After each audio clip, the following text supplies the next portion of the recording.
Hi guys, welcome to another tutorial. First of all, like and subscribe to my YouTube channel and press the bell icon for more update. Then we are going to start a new video. Please watch the full video, like the video and subscribe to my YouTube channel. How to make a designing letter on Pixel app easily.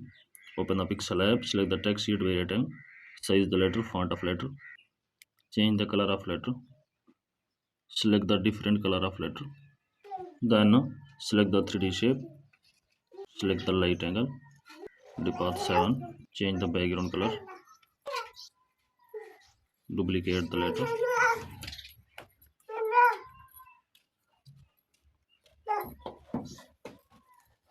Please like the video and subscribe the channel.